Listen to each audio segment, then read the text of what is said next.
So let us start with bending stresses, the second chapter in your course. So bending occurs in beams. So what are beams, how they are classified, statically determinate, indeterminate, etc., etc. That all we have gone through, and we also know how to determine the shear forces, how to draw the shear force diagram, how to determine the bending moments at various places, and how to draw the bending moment diagrams for all these beams. So now let us come to what are the stresses being introduced inside the beam due to the application of forces. So if you let us take a very small section of a beam, this is a small section of a beam, and this small section of the beam has been loaded in some or the other possible manner. So loading will actually determine the presence of moment inside it. Other than that, loading is of no importance. The type of loading also determines the type of moment that is produced clockwise, anti-clockwise, sagging, sagging, etc., etc. So if you look at this beam under the influence of load, what happens that this beam bends by a certain amount. So if you look at the bending pattern, the neutral axis which was like this has now become like this. So under the influence of load, what is actually happening is, you see there are two layers, one above the centroidal axis and one above the below the centroidal axis. This is your centroidal axis. How to locate the centroidal axis, that you previously know in the chapter centroidal moment of inertia. So if you look here, the portion which is above the centroidal axis is actually in compression, and the portion below the centroidal axis is in tension. If you try to understand, the layers which are above the centroidal axis are actually coming closer to each other. So that you can see with the help of a very simple experiment. Let us take this as a beam. If I fold it, the skin above it comes closer to it. So if the skin comes closer to it, that means it is in compression because the distances are reduced. If you look at the back end of the skin under the influence of this bending, it is getting pulled. That means it is tension. So the portion below the centroidal axis is tension. The portion above the centroidal axis is compression. So we will be deriving the bending equation first, and then we will see what all is done with the help of this equation. So obviously you know that before any derivation we have a certain set of assumptions. Assumptions are those statements which are made in the problem and which make the problem solvable or closer to the actual situation. Obviously introducing assumptions in the problem does not make it the exact solution of the problem. It makes it a solution which is close to the exact one. So the assumptions that are followed in bending stresses or bending of beams is, the first material is homogeneous and isotropic. So homogeneous means that it is having the same chemical composition throughout the material.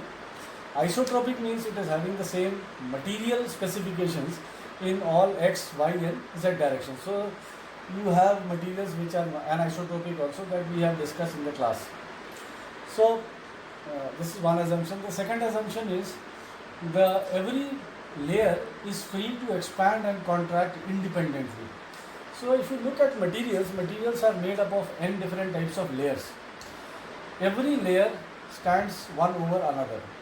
So under the influence of load, it is assumed that the layers will not restrict the other layers to expand or contract. Because if you see, the portion above the centroidal axis is in compression, that means the stresses will be negative in nature. The stresses which are produced below the centroidal axis are in tension, that means we will be assuming them as positive in nature. So that means there exists a point inside the beam where the stresses will actually be zero. So that we'll see later on where it is zero, how it is zero. But the statement that all layers are free to expand and contract independently means that the layers will not be posing any restriction to the other layers at the time of contraction and expansion. The third one is the self weight of the beam is neglected.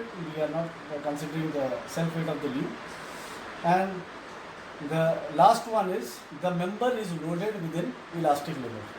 So once you say that the member is loaded within elastic limits, it automatically implies that Hooke's law will be followed, because Hooke's law is valid only until elastic limits. Once you cross the elastic limit, you don't have a mathematical equation to define the Hooke's law or use any mathematical equation for calculation or mathematical modeling purpose. So what we have done is we have taken a small section of a beam, and let us say that the centroidal axis lies at a distance of y, or under the compression this layer has come to a certain length y, and if you take a curved member, this member has been curved due to the influence of load. So if you want to find out the length of this member, so the length of this member is r theta. If you want to find out the length of the member here, obviously it will be some length greater than this one. So if it is greater than this one, this length is r plus y theta. So strain is given by the relationship final length minus initial length divided by initial length. So the final length comes out to be r plus y theta this much, and the initial length is this much, r theta. So if you put down here r plus y theta minus r theta divided by r theta, you get the value of strain here equal to y by r. Remember that theta will always be measured in radians. So y theta, r theta they cancel out in the numerator, and you are left with strain is equal to y by r. Now strain, this statement is by Hooke's law. Hooke's law states that strain is equal to stress divided by E. So you have replaced stress by E is equal to y by r. We have rearranged the terms and we get stress by y is equal to E by r. Now y, in this equation you can see that this sigma denotes the bending stresses, y denotes the distance of the fiber from the centroidal axis. Means you can vary the value of y and find out the stresses at respective layers or the respective points. So sigma is bending stresses, y is the distance of the fiber from the neutral axis, E is the Young's modulus or modulus of elasticity, and r is the radius of curvature. Radius of curvature, you know the physical significance of it is to determine the length of curved portions or arc. So now we have seen that sigma by y is equal to E upon r. So rearranging the terms, we can write down sigma is equal to Ey by r. So now multiply by dA on both the sides of the equation. So stress multiplied by dA gives you force, and if you multiply dA you get Ey by r into dA. Now if you want to convert force into moment, you need to multiply it by the distance. So if you multiply it by distance, F into y, the distance applicable is actually this distance. This is the maximum distance available, or you are calculating about some point from where y is the distance applicable, or y is the distance about the fiber about which moment has to be found out. So this becomes m is equal to, if you multiply y on the left hand side of the equation, f into y gives you m. If you multiply by y on the right hand side of the equation, you already had Ey by r into dA, it now becomes E by r pi square dA. So this term gets converted from force to moment, and you have an equivalent term here. So this can be further written as m is equal to E by r and integral y square dA. Now integral y square dA we have already derived in our previous lectures that this is equal to Ixx. So this can be written as m is equal to E upon r multiplied by Ixx. So the equation modifies to m by I is equal to E by r. Now E by r has been previously derived as equal to sigma by y, that we can see from here also. So the equation finally modifies to m by I is equal to sigma by y is equal to E upon r, and this equation is called as your bending equation. Now in this equation the terms that are relevant, here it is m. So m is maximum bending moment. Why we need maximum only? Because we need to find out the extreme values. We are not considering, or we actually don't need to find out the minimum values in any of the design problems. We are only considering, or we only need to find out the maximum value. So m will be the maximum bending moment here. I is Ixx. Now why only Ixx needs to be understood? Ixx is only present because we are assuming that all the loads that are acting are actually vertically downwards. This we all previously know that all the loads existing in nature act downwards only. So when they are acting downwards, the plane perpendicular to it is your xx axis. So the moment of inertia has to be taken about this axis. The force is acting like this, so this portion becomes your cross-sectional area, and this axis is the axis about which moment of inertia has to be found out. So I is the moment of inertia, sigma is your bending stresses, y is the distance of the extreme fiber from the neutral axis.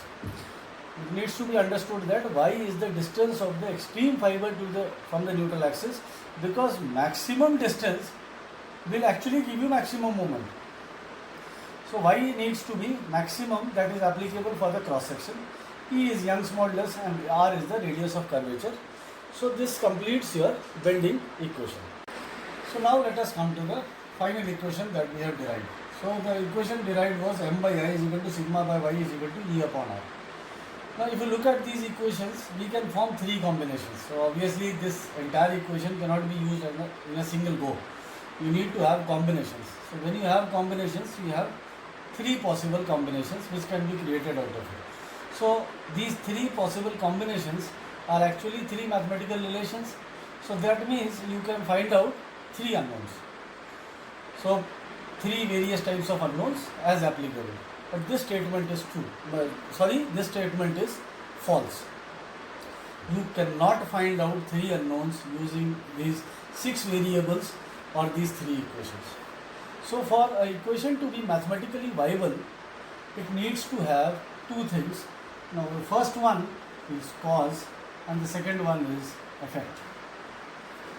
A single equation should carry both the cause and the effect, otherwise it is illogical to use this equation. So if you say about cause and effect, let us look at this equation. Here you have M.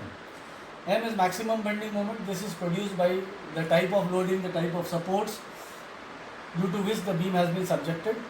So you have a force, you have a reason, you have a loading condition, you have a loading pattern, you have a support pattern, and that gives you the value of maximum bending moment M. So maximum bending moment M has been found out. So force caused the moment, so moment becomes your cause.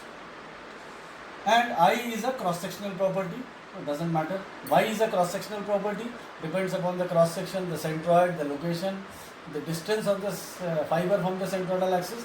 So all these parameters are cross-sectional properties defined by Y. And when you are applying some force, it is producing some moment, and that moment is bending or producing some internal resistance inside the body or inside the beam, and that is your bending stresses. So this becomes your effect. So this is one equation. You can say it is applicable or valid because it has both the cause and the effect in the same equation. If you come to this, here M is the cause due to whatever type of loading you have. So this is your cause. Now I is a geometrical parameter, R is a geometrical parameter, E is a constant and it depends upon the material. It is immaterial or independent of what the type of loading and what the purpose for which it has been subjected to. So E is a material property. So actually this is constant. Once you know the cross section, this is constant and this is also constant. So you cannot have three constants being equated to a variable in the same equation. So this equation becomes illogical. If you come to this equation, stresses are the effect due to a certain type of loading. So this is the effect. Now this is Y. Now Y is a cross-sectional property and it is independent of the type of loading. You just need, if you know the cross-section, you can predict the value of Y. So this is a cross-sectional property.